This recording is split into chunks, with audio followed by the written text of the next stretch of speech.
Ask 20 different people what led to the fall of Rome, and you'll get 20 different answers. Experts will give you an array of opinions, depending on their area of specialization or what thesis paper they're writing. There's no single right answer. Political squabbling, weakened borders, problems in the military, disease, economic crises. Some even say it was because of lead in the pipes. The fall of the Roman Empire, why it happened, and when exactly, it's a huge subject. Yet there were people living in ancient Rome who saw it coming. In fact, an ancient prophecy, a big one, kind of predicted the whole thing. I'm Debra May Macleod, an author of historical fiction on ancient Rome, and particularly on the ancient priesthood of the Vestal Virgins. And here, I'd like to talk a little bit about the fall of Rome, a changing Rome, through the eyes of a very important woman who was about to become very unimportant. The last chief Vestal priestess of the Roman Empire, a woman named Coelia Concordia. For over 1,000 years in Rome, the priestesses of Vesta kept the sacred flame of the goddess Vesta alive in her temple in the Roman Forum. These priestesses were chosen as children from the best families in Rome, took a vow of chastity, and served the goddess for 30 years. During their years of temple service, they lived lives of privilege, esteem, and relative independence. Between the ages of 36 and 40, typically, the Vestals were free to retire, and if they did, they took their wealth and their connections with them. These were the working women of ancient Rome. They worked hard, and they got paid. They were also very respected women, since their priesthood was intimately connected to Rome. In fact, Rome's legendary founder, Romulus, was the son of a Vestal priestess, Rhea Silvia, who is the subject of one of my novels called Rhea Silvia. The Vestals lived in the luxurious house of the Vestals, next to the temple and the Forum, but you'd be hard-pressed to say that these women led a cloistered life. They performed important public rituals. They ran their own businesses. They supported the endeavors of family and friends. They attended the best parties. They had special seating in the amphitheater and in the racetrack. They had diplomatic functions, and they were in charge of safeguarding Rome's vital documents, including the emperor's last will and testament. They were important. They were so important, in fact, that Rome's very survival was tied to their duty, for it was believed, prophesied even, that if Vesta's fire in the temple was extinguished, Rome would lose the protection of the gods and the city would fall. Now, some people may be surprised to know that Rome, it was an inherently tolerant place when it came to things like gods. You could pray to just about anyone or anything, and as long as you played nice with the Roman gods and you didn't cause a fuss, you were good. Ancient Rome was polytheistic. That is, it honored, or if it didn't honor, at least it accepted, multiple gods. That status quo was challenged by Christianity, a new monotheistic religion that worshipped only one god.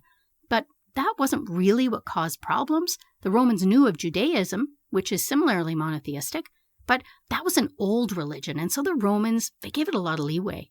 The issue with Christianity was that it didn't play nice with the Roman state religion or customs, and worse, it actively sought to convert people, saying that its God was the only God.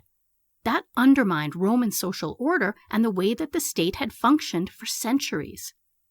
Yet, this wasn't a huge concern for your average pagan Roman going about his day, at least not until we see those first Christian emperors coming to power, and then things start to get pretty messy.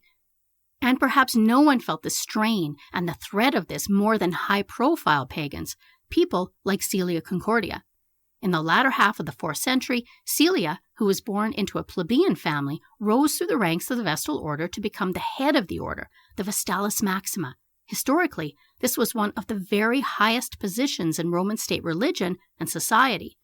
Yet as a pagan priesthood composed of wealthy women who played a prominent role in religion, the Vestal Virgins were certainly at odds with the vision that early church leaders had for their religion. The Bishop Ambrose, for example, actively sought to subvert the Vestal order, even implying that the priestesses were prostitutes who sold their virginity to Rome. It's a twisted take on the sacred duties of the Vestal Virgins. So even though many Romans still honored those ancestral pagan gods of Rome, Jupiter, Juno, Mars, Venus, Vesta, and others, the Christian emperors, influenced by powerful bishops, began to enact increasingly harsh anti-pagan laws. "Great is the force of custom," said the illustrious Roman senator Symmachus as he pleaded with the emperor to preserve the ancient ways of Rome. You don't have to look far in our modern world to see people like him fighting for their customs, their ancestral way of life, their freedom. People don't give those up without a fight. It's human nature. and the ancient Romans were just as human as we are. Yet just like us, they were subject to the law, including those that targeted the old gods, the temples, and the priesthoods, like the Vestal Virgins. And on one heartbreaking day in the last decade of the 4th century, the imperial order to extinguish the sacred flame of Vesta in the temple came down. We can only imagine how Coelia Concordia, who had served in the temple since childhood and who was now responsible for the order, must have felt when that happened. We know a little bit about her from a few ancient sources, which I've dramatized in my novel, Coelia Concordia, and I think it's safe to say that she was a strong-willed woman. Did she feel angry? She must have. Did she feel despair? Or was there still some hope that things might change? Did she feel a sense of failure? As the last high priestess of the ancient order, we can certainly sympathize with her sense of loss. But for a woman like Coelia, like all the women who served as priestesses in ancient Rome, it wasn't just a matter of seeing their gods banished. It was about seeing their role in society go from respected to ridiculed, from sacred to slandered, even demonized. There would be no more goddesses in Rome, no more priestesses. So, circling back to that question, when did Rome fall? For Coelia and those like her, the Rome they knew, even if it was just a shadow of what it used to be, it probably fell in 394 or 395, shortly after the Battle of Frigidus, when the sacred fire of Vesta was extinguished on the order of the Christian Emperor Theodosius. For everybody else, the fall, at least part one of the fall, happened a short 15 years later when the Visigoths, led by Alaric, sacked Rome in 410.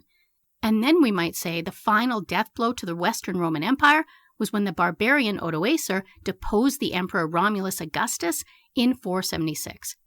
So the sacred fire burned for over 1,000 years in the same spot, and within 15 years of it being extinguished, Rome does a hard pivot toward decline, and it's kind of in a free fall. That ancient prophecy I mentioned earlier, that Rome would fall if Vesta's fire went out, it basically came true when Rome broke the Pax Deorum, its ancient pact with the gods. You've heard it said that the victors write the history books, and there are no truer words spoken. Even today, there's a tendency to downplay this transition, to dismiss the severity of the laws enacted against the pagans and the emotional toll that those took on people like Coelia Concordia. Of course, the Roman Empire, as we tend to think of it, it fell for a multitude of reasons spread out over decades, even centuries. All I can say is that I think Symmachus was right. Great is the force of custom. It might be sentimental, but I think that to Coelia Concordia, her Rome fell when the sacred fire, the focus of her life, was extinguished before her eyes.